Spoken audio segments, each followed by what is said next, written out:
L'épidémie de coronavirus a conduit le gouvernement à mettre en place un plan de relance qui était essentiellement tourné vers les entreprises.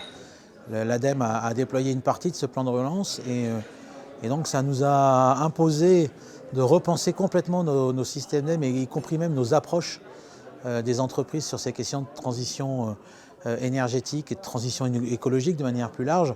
Le constat qu'on fait, c'est que là où on avait déployé des systèmes d'aide très sectoriels, très descendants, très thématiques, en fait, on a une demande très forte des collectivités territoriales et des entreprises, en fait, d'avoir des approches plus transversales qui soient capables d'appréhender l'ensemble des problématiques et pas seulement de manière sectorielle. Donc on peut considérer qu'effectivement, le Covid nous a conduit à déployer des systèmes d'aide ou à adapter les systèmes d'aide pour répondre à une demande croissante des entreprises en matière de transition écologique.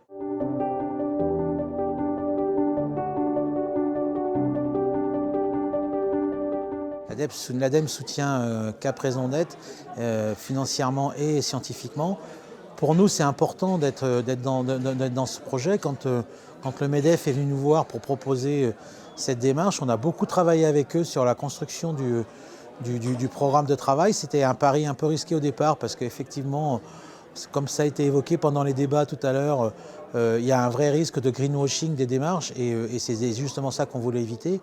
Là, on a acquis la certitude que le programme était suffisamment sérieux pour que ce ne soit pas le cas. L'autre intérêt pour nous, c'est une expérimentation, mais à grande échelle, 150 entreprises mobilisées. Et puis le dernier point qui nous a séduit, c'est l'ambition du programme, l'intégralité des entreprises qui vont au bout de la démarche, 25% d'entre elles qui vont au-delà de la démarche de base et qui vont viser, on espère, des statuts d'entreprise, de société à mission. Et donc pour nous, c'est un vrai enjeu et c'est une vraie opportunité de pouvoir embarquer ensuite un plus grand nombre d'entreprises dans ce type de démarche.